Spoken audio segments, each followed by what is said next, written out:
Welcome to my YouTube channel. My name is Kenneth DC de Los Santos. This is where teaching meets innovation. So, in this series, this is actually part 1. In this series, we will talk about classroom-based action research, specifically in the Department of Education. Paano nga ba gumawa ng action research sa DepEd ng mas madali, mas maayos, at sure na ma-approve? So, let's proceed. First, una, kailangan nating malaman itong mga key technicalities sa research. So, maraming mga pagkakataon, I noticed na maraming mga researchers ang nalilito dito. And before we proceed, dapat alam na ito mga to. First, respondents, informants, and participants. So, ano mong binagkaiba-iba ng tatlo na yan? Normally, ang respondents, ginagamit natin yan for quantitative research. Informants, ginagamit karaniwan ito sa mga interviews. So, sa madaling salita, qualitative to. Participants is medyo loose na term, which means that it can be used for both quantitative and qualitative research. Next, hypothesis, and assumptions. Hypothesis kapag isa lang. Hypothesis kapag dalawa o higit pa, 2 or more. And assumption for descriptive research. Ngayon, paano mo malalaman kung alin sa tatlo na yung gagamitin mo? Sa research kasi, meron tayong tinatawag na descriptive and inferential. This is for quantitative. Descriptive ang tawag kapag yung mga level, example, level of scores, level of pretest performance, level of post-test performance, minimeasure mo lang yung level. That's descriptive. Kapag descriptive lang ang research mo, you will use assumption. Okay? Pero, normally, in classroom-based action research, hindi naman puro descriptive lang. Most of the time, minimeasure mo yung score before and after. Hindi mo lang minimeasure ang pretest, hindi mo lang minimeasure ang post-test, minimeasure mo yung pinagkaiba nila if there's improvement. Yun yung inferential. No? Anong mga karaniwang clue words sa inferential? Yung mga sa research question na may effect, relationship, impact, yan, mga yan. Normally, inferential research questions yon. So, kung ilan ang inferential research question mo, ganun karami ang hypothesis mo. So again, kapag descriptive ka lang, wala kang pinagkukumpara effect, relationship, impact, effect, walang ganun, assumption lang ang gagamitin mo, wala kang hypothesis. Pero, pag meron kang inferential research question, kung nakaka-apekto ba yung isang material, isang process, etc., may hypothesis ka. Next, methods, and methodology. Method, of course, isa lang. Methods, 2 or more. Methodology is the study of methods. Ngayon, doon sa part ng, kumbaga, chapter 3 sa normal research, sa DepEd, hindi tayo naka-chapters 1 to 5. Context and rational, after nyan, methods agad. Sunod, results and discussion na. So, ngayon, sa part ng methods, yung mga participants, yung mga type of research, anong gagamitin natin sa tatlo na yan? Method ba, methods, or methodology? Clue word. Kapag ang ginamit mo ay method, isa lang. Ibig sabihin, maaaring sinabi mo lang type of research. Hindi mo binanggit kung ano yung sampling, hindi mo binanggit kung ah, data collection procedure mo, hindi mo binanggit yung data analysis mo. Isa lang, namili ka lang kung ano dapat mong banggitin, isa lang doon. Method yon.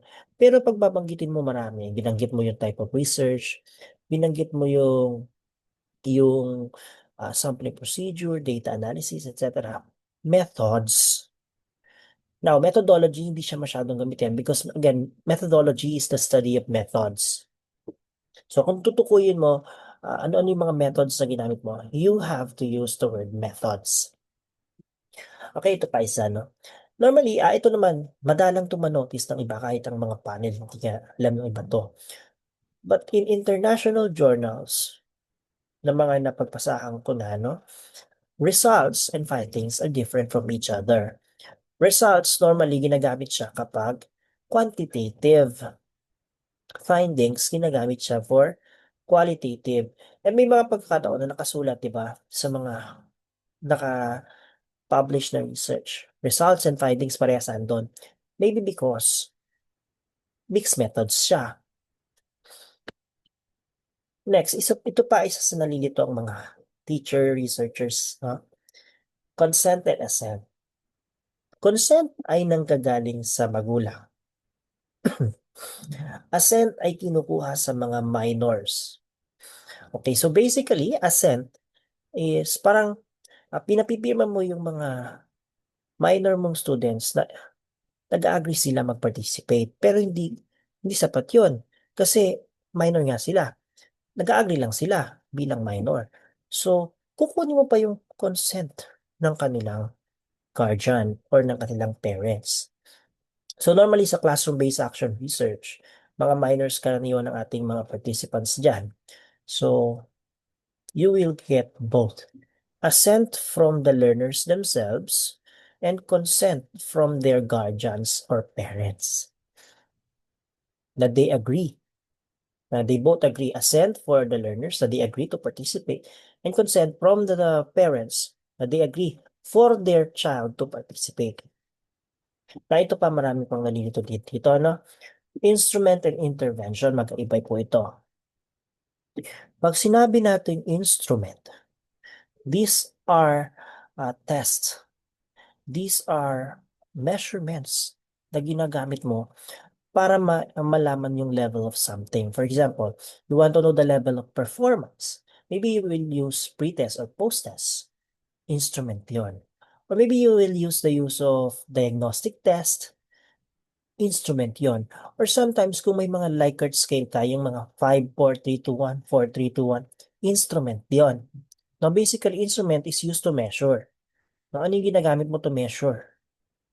While intervention is the material itself na gagawin mo sa classroom-based action research. For example, gumamit ka ng isang manipulative, nag-invento ka ng isang game na manipulative. Intervention yon. Kapag gumawa ka ng action research, you don't need to put that sa instrument. Hindi yun instrument. Again, instrument is used to measure. Dito maraming namamali ang mga researchers. Nilalagay nila yung mga intervention materials nila. For example, game-based material, something na na-invento nila. No? Ilalagay nila sa instrument, which is wrong. May separate part yon sa intervention. Dun siya. And now, pag nilagay mo na siya sa intervention, you don't need to put that in the instrument. Kasi nga again, that's not an instrument. That's the material. That's the intervention, the proposed intervention. Now, done na tayo sa mga key technicalities na maraming researchers na malito. Bakit ba kailangan pa natin mag-conduct ng action research? Why do we need to conduct an action research? First, of course, classroom-based action research. May material ka, gusto mong malaman kung nag-work siya, kung nakaka-improve siya ng performance. So first, you want to offer a solution. Normally, sa mga classroom-based action research na nakikita ko, most of them are focused sa literacy, numeracy, no? And even sa other subjects. Ngayon, if your problem is really a problem, normally hindi naman yan problem lang sa classroom mo. Problem yan sa iba pang classroom across the nation, sometimes even across the globe. So you're trying to make a proposal, you're trying to propose a solution and you're trying to test it out.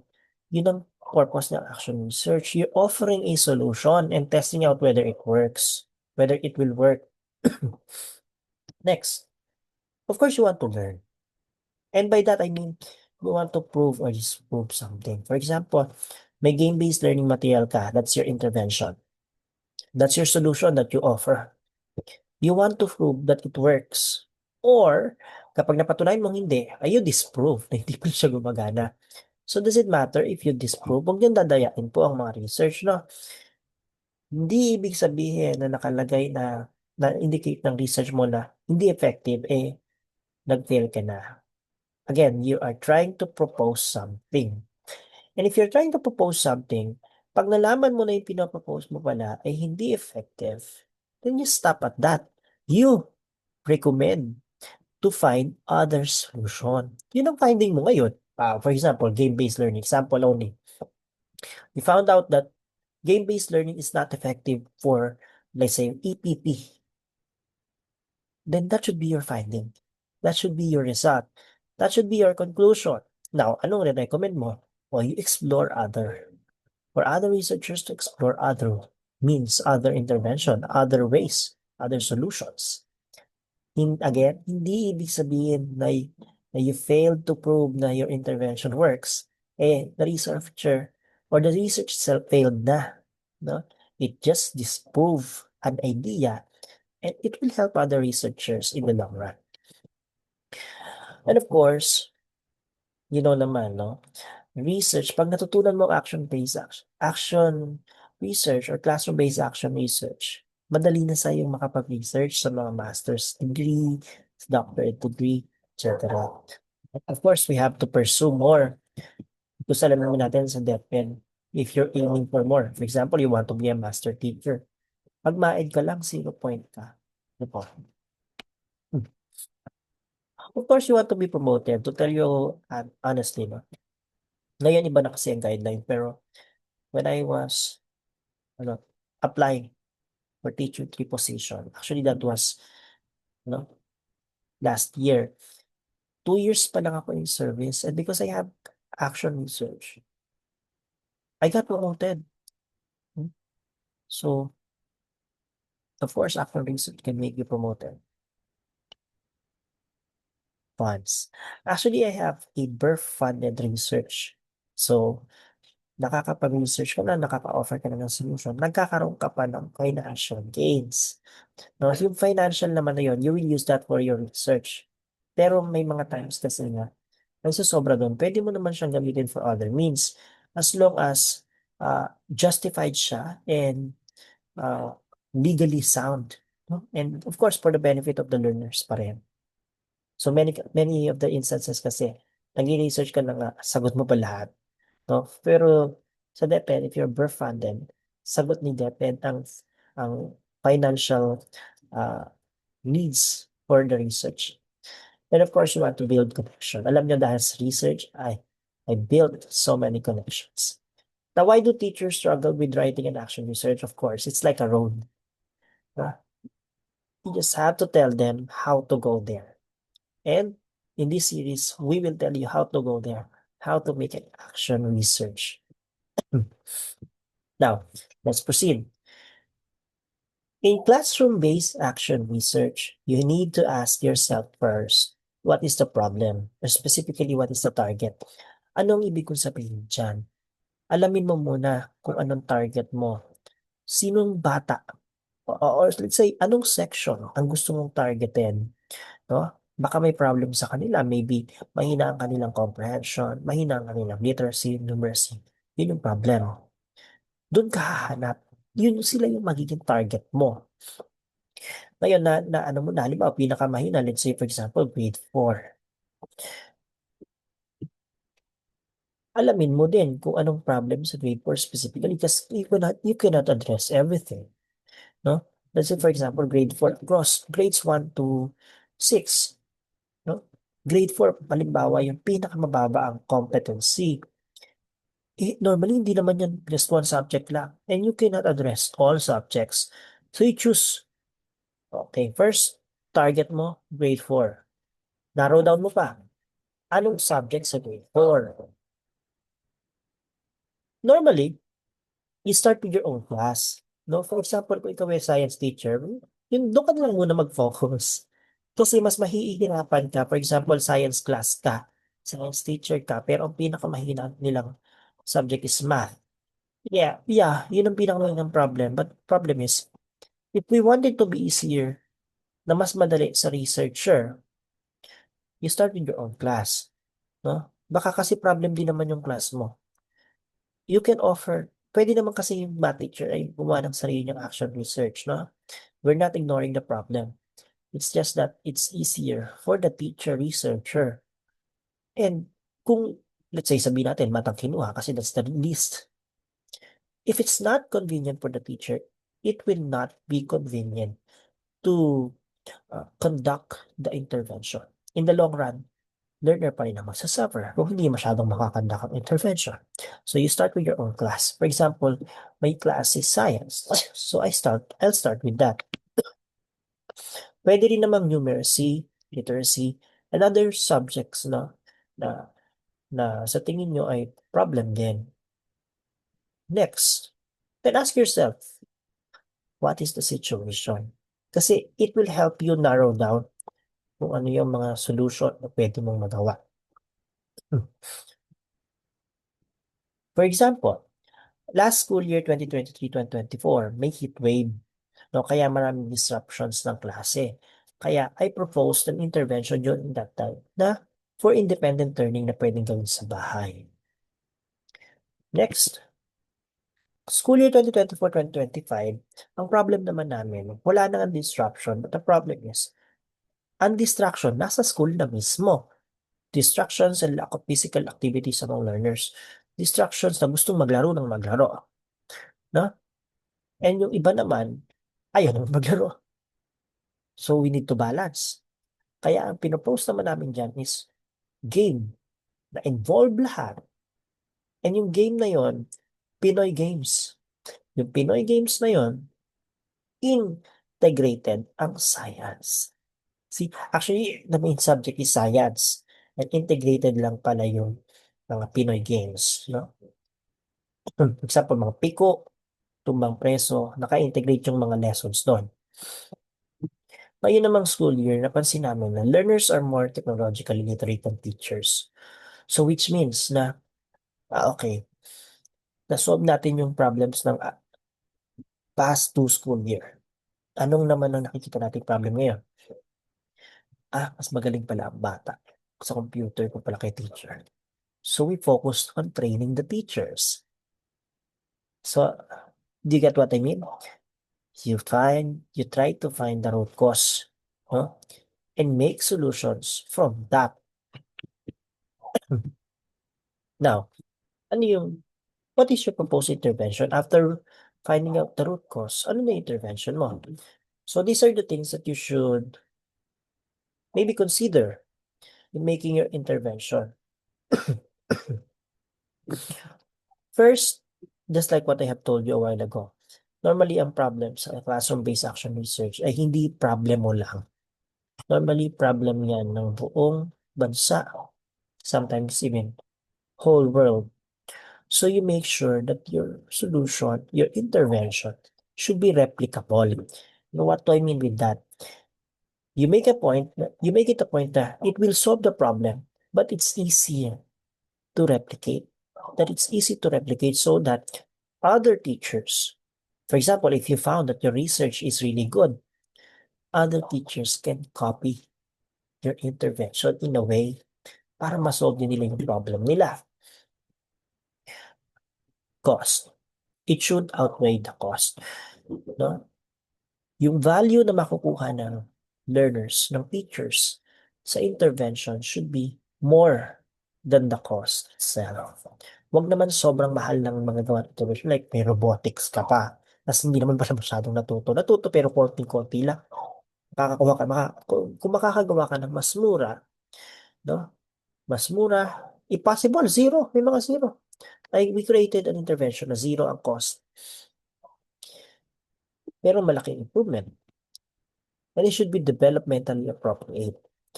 What do I mean with that? Kailangan naka-align yung level ng intervention mo sa kayang gawin ng students mo. And of course, sa DepEd kasi right now, we are implementing this framework in terms of creating instructional materials. So this is the instructional development framework. To be honest, you can consult ChatGPT or some of the ideas na maybe meron siya. So ito example ng intervention. So pwedeng game-based learning, manipulatives, self-paced materials, flipped classroom, peer tutoring, interactive presentations, AI-assisted learning, learning portal, and several others. I know that you can think of other interventions na wala dito. You can even invent your own. We call that innovation.